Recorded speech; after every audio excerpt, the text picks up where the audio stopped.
This lesson is on solving systems using substitution and elimination. So yesterday we would solve this for y and graph both of these and find the point where the two lines crossed. Today I'm going to show you how to find them algebraically, so you don't have to solve for y and you don't have to graph and worry about drawing a straight line.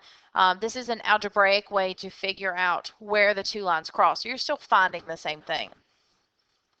You're going to use substitution anytime you have an x or a y variable by itself.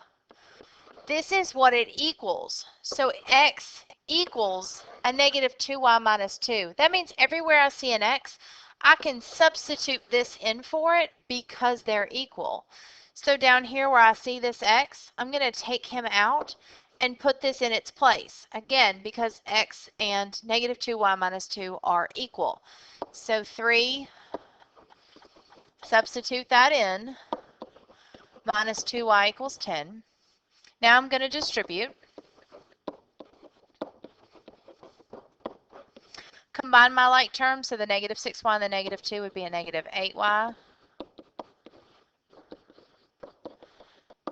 And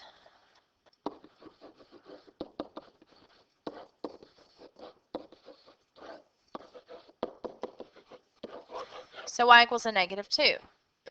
So what you've just found is the y value of your point where the two lines cross. To get your x value, if you'll go back into what you circled, so x equals negative 2, but now in place of the y, I can now put a negative 2 because y equals a negative 2.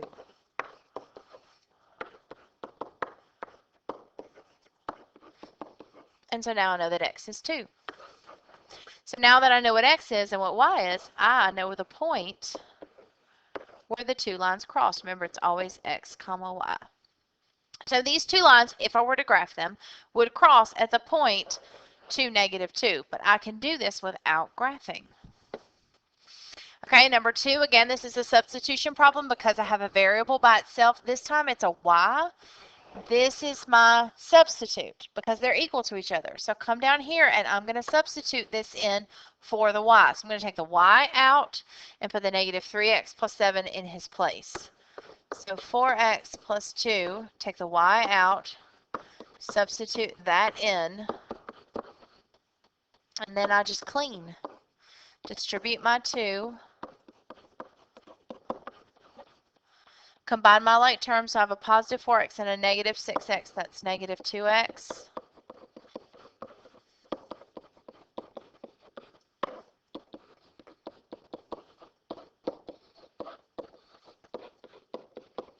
Okay, so there's the x. And then I'm going to go back into what I circled and take my negative 1 and plug it in for x.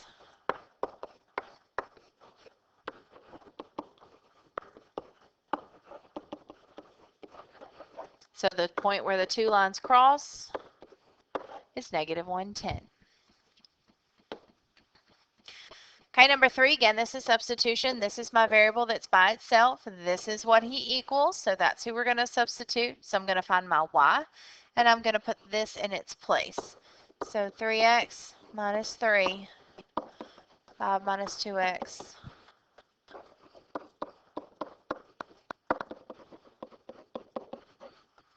And then 3x and the positive 6x is 9x.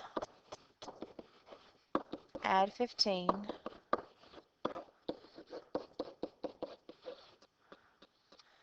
Divide by 9. And then I'm going to go back into what I circled and plug my 2 in for my x. So y equals 1. So my point is 2, 1. Okay, number 4, again, this is my variable that's by itself. This is what I'm going to use to substitute. So I find my y, and I'm going to plug that in.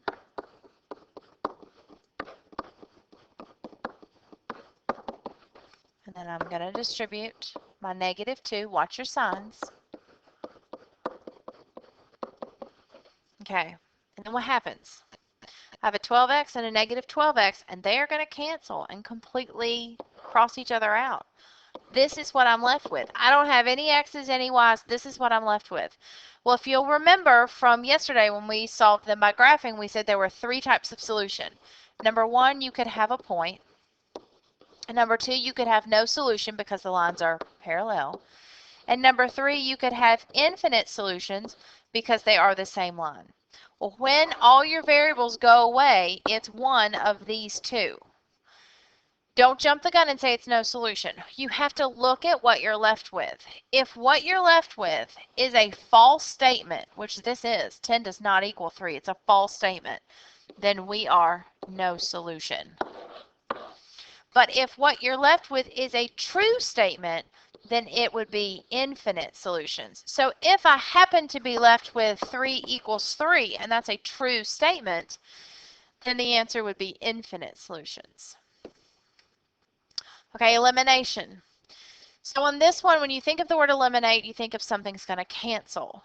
So what I want to do is I want to add these 2 equations together so that a pair of my variables cancel. So if you look at this system, you see that I have a positive 2y and a negative 2y. Well, they are the same, but one's a positive and one's a negative.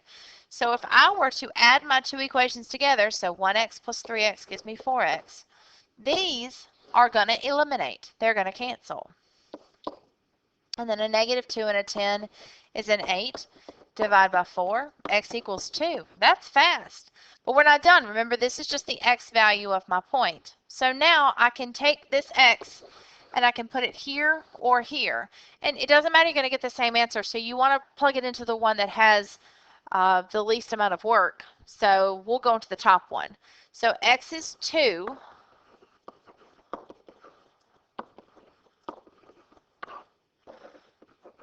Two y equals, oh wait, that's a negative 2. Negative 4. So your point where the 2 lines cross. And one other thing I want to point out is you've got to be able to tell the difference between when to do substitution and when to do elimination. So this is definitely elimination because you can see that you don't have a variable that's by itself like you did in the previous 4 problems. Okay, number 2, again, this is a system. I don't have an isolated variable or a variable by itself. I do have 2 letters that are going to cancel if I add them together. Don't get used to that. Enjoy that while we've got it, because here in a little bit that's going to change. M plus 2m is 3m.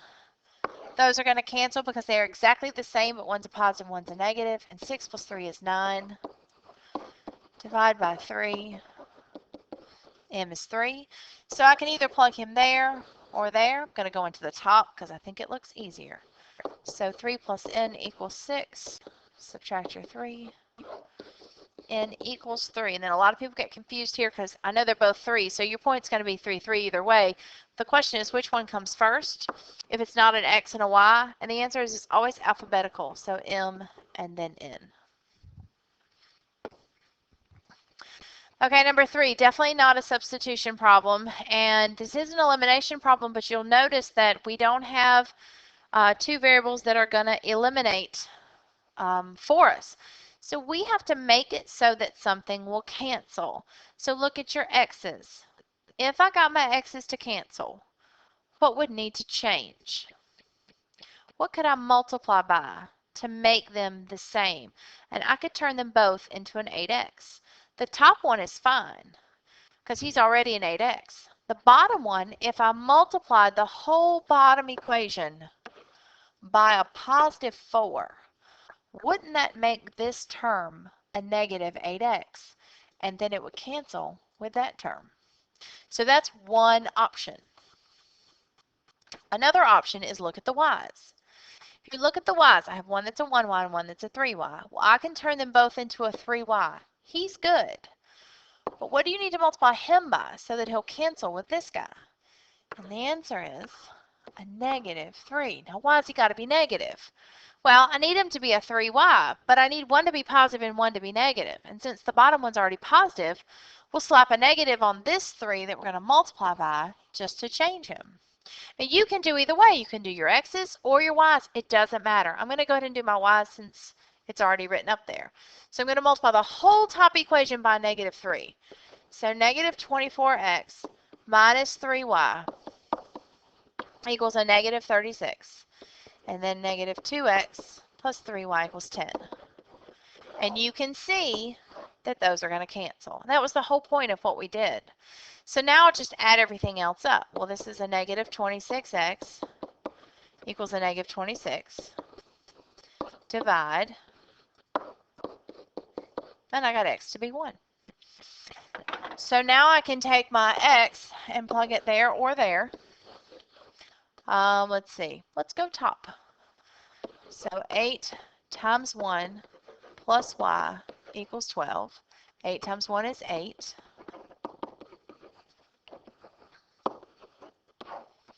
So y equals 4. So my point is 1, 4. Number 4. Okay, so we're going to think about this again. If I want my x's to cancel, I have a 5x and a 1x. What can I turn them both into? Now I could turn them both into a 5x. The top guy's fine. He's already a 5x. So what would you need to multiply the bottom equation by so that your x's would cancel? And the answer is a negative 5. If I wanted my y's to cancel, what could I turn both of these into? A 6. Well, what would you need to multiply the top by? A 2. And what would you need to multiply the bottom by? A 3. Well, that sounds much more complicated than the x's. So let's back off of this one and let's go do x's. So to get my x's to cancel, we said a 5. So top equation's good. The bottom equation needs a 5, but not only does it need a 5, it needs to be a negative 5. Because remember, I can't just have them be the same. One has to be positive and one has to be negative. So 5x minus 3y equals 2. And negative 5x minus 10y equals a negative 15. So that would give me a negative 13y equals a negative 13. Divide y equals 1. So I can go either here or here. I'm going to go to the bottom. So x plus 2 times 1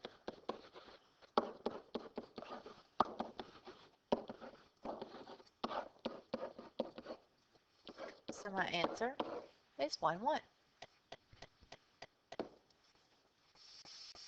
Number 5. Again, let's talk x's. If I want to get my x's to cancel, what number could I turn them both into? And the answer is a 12. The top number is already 12. He doesn't need a thing. The bottom number is a 3. So what does he need to be multiplied by for him to be able to cancel with a negative 12? And that would be a negative 4. So that would be my x's. If I want my y's to cancel, which would be a different process, if I want to get my y's to cancel, I have an 8y and a 4y. Well, I can turn them both into an 8.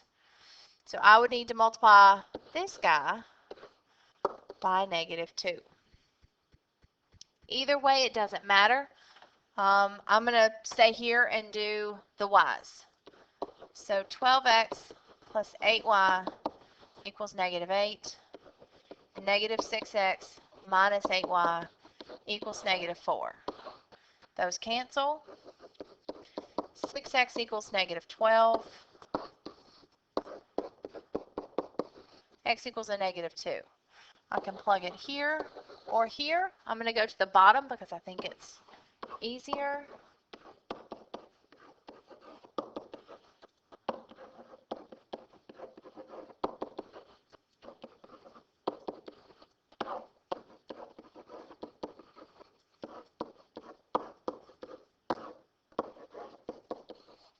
So my answer is X, Y.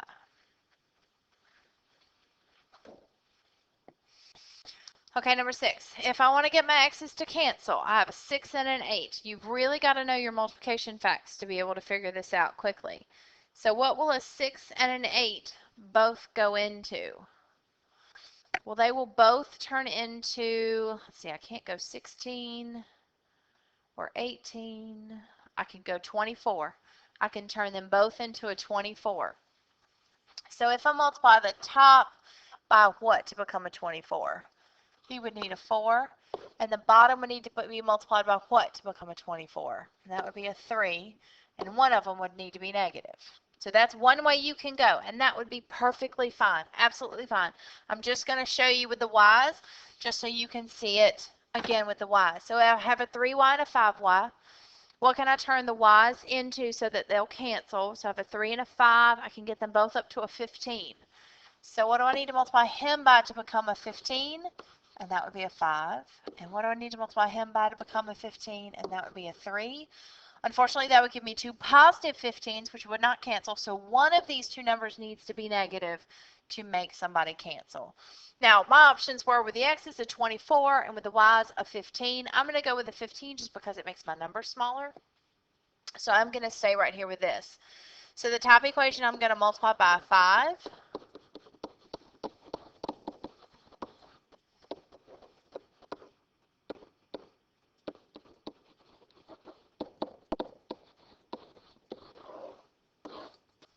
So 6x equals negative 6.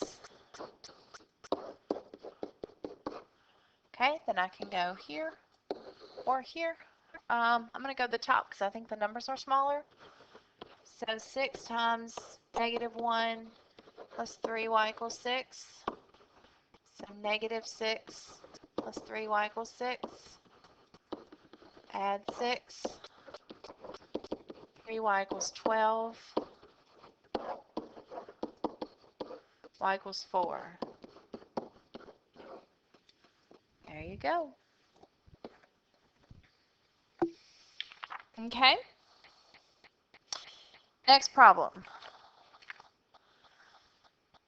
Let's see. If I get my x's to cancel, I could turn them both into a 9. The top equation is fine. The bottom equation would need to be multiplied by a negative 3.